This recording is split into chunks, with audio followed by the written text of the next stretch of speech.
Hello, नमस्ते, आदाब और सत श्री अकाल। मेरा नाम पूनम अग्रवाल है और एक्सप्लेन एक्स में आपका स्वागत है। इंडिया पाकिस्तान के बीच में जो कॉन्फ्लिक्ट या टेंशन पिछले कुछ दिनों से बढ़ता गया, इस दौरान कई सारी ऐसी खबरें भी थी जिस पर आपका अटेंशन जरूरी था, लेकिन वो कहीं ना कहीं it slip through the crack और ये सूचना या इंफॉर्मेशन जनता तक नहीं पहुंच पाई।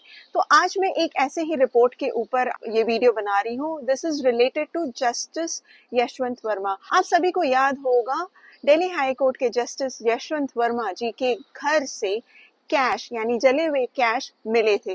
कब? 14 और 15 मार्च की रात को उनके घर पे, जो कि दिल्ली में है, वहां पर आग लग गई थी। जब फायर ब्रिगेड वहां पहुंचा तो उन्होंने पाया कि एक स्टोर रूम के अंदर कुछ जले हुए कैश मिले थे। क्वांटिफाई तो कुछ कहा नहीं जा सकता क्योंकि वो जले हुए कैश थे, लेकिन एक रफ आंकड़ा जो मीडिया में रिपोर्ट में आया था कि वो 50 करोड़ के आसपास था। उसके बेसिस पे जस्टिस वर्मा को दिल्ली हाई कोर्ट से इलाहाबाद हाई कोर्ट में ट्रांसफर कर दिया गया था। काफी कंट्रोवर्सी हुई, काफी डिबेट भी हुआ कि आखिर करप्शन क्या जुडिशरी में इतने भयानक रूप से हो चुका है, आ रहा है।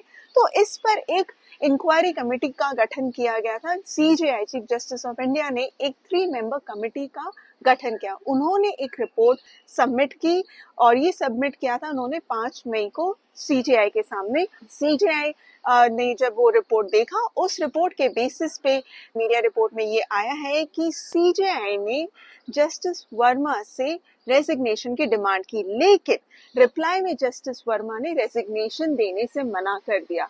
अब इसके बाद क्या प्रोसेस बचता है? जबकि उन्होंने अगर वो मना कर दिया जस्टिस वर्मा, तो सेकंड ऑप्शन अब जो सीजेआई के सामने है और उन्होंने ऑलरेडी उस पर कदम उठा लिया है। सीजेआई ने 3 member committee report, justice Verma का रिप्लाई, दोनों प्राइम मिनिस्टर और प्रेसिडेंट को भेज दिया है विद द रिकमेंडेशन कि इनके रिमूवल का प्रोसेस शुरू किया जाए। जस्टिस वर्मा ने खुद रिजाइन करने से मना कर दिया, तो वो सीजेआई अब ये चाहते हैं कि जस्टिस वर्मा का रिमूवल, जो पूरा प्रोसेस है, वो प्राइम मिनिस्टर और प्रेसिडेंट ऑफ इंडिया मिलकर इस प्रोसेस को इनिशिएट करें। अब ये जो रिपोर्ट है वो 3 मेंबर कमेटी की रिपोर्ट है। अकॉर्डिंग टू न्यूज रिपोर्ट, उसमें काफी इंफॉर्मेशन इस तरफ पूरी तरह हिंट करती थी कि कहीं ना कहीं वो जो नोट या कैश मिले हैं उसमें जस्टिस वर्मा का इन्वॉल्वमेंट है। So there is some credibility in the report. Based on that इन्होंने रेजिग्नेशन, यानी कि सीजेआई ने रेजिग्नेशन की डिमांड की।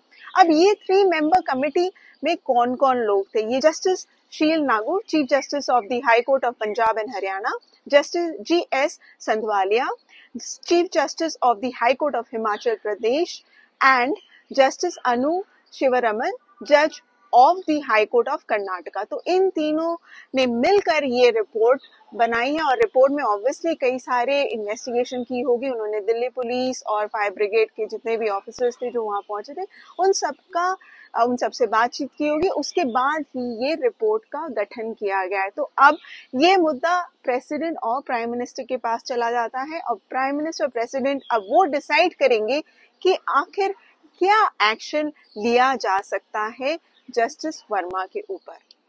3 मेंबर कमेटी रिपोर्ट के अलावा एक और रिपोर्ट सीजेआई ने पब्लिक किया था 22 मार्च को, और ये रिपोर्ट था दिल्ली हाई कोर्ट के चीफ जस्टिस उपाध्याय जी का। इन्होंने ये कहा था कि while the confirming the presence of cash filled sacks at the residence of Justice Verma, he also pointed out the removal of cash from the scene the morning after the fire। यानी कि न सिर्फ justice Upadhyay ने ये confirm किया कि वो cash वहां पर मिला था, बल्कि वहां से हटाया भी गया था आग लगने के दूसरे दिन सुबह। उन्होंने अपने रिपोर्ट में ये क्लियरली कहा कि द इंक्वायरी कंडक्टेड बाय मी, यानी कि जस्टिस उपाध्याय जी के द्वारा जो इंक्वायरी कंडक्ट की है, prima facie does not reveal possibility of entry or access to the room by any person other than those residing in the bungalow, the servants, the gardeners and CPWD personnel if any। तो उन्होंने अपनी report में ये clear कर दिया कि जिस store room से वो कैश मिला था, जले हुए कैश मिले थे, वहां पर किसी का एक्सेस बाहर के लोगों का नहीं हो सकता।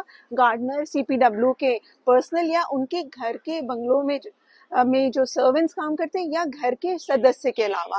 तो उन्होंने क्लियरली ये हिंट तो दे ही दिया था अपनी रिपोर्ट में कि ये पॉसिबल नहीं कि कोई बाहर का इंसान आकर वहां पर कैश रख सके। इनफैक्ट जस्टिस वर्मा ने ये कहा था अपने बयान में कि ये उन्हें पता नहीं कि उनके घर में इतने कैश कहाँ से आए, वो स्टोर रूम में को तो कोई भी एक्सेस कर सकता है। तो इसी पर ये रिपोर्ट आई थी। तो अब जो डिसीजन होगा अब वो प्राइम मिनिस्टर और प्रेसिडेंट लेंगे कि आखिर जस्टिस वर्मा के रिमूवल पर क्या प्रोसेस होता है, किस तरह से होता है और कब ये प्रोसेस कंप्लीट होगा। आशा करती हूँ आपको ये वीडियो पसंद आएगा। Kindly like, share and subscribe to my channel. Thank you so much for watching it.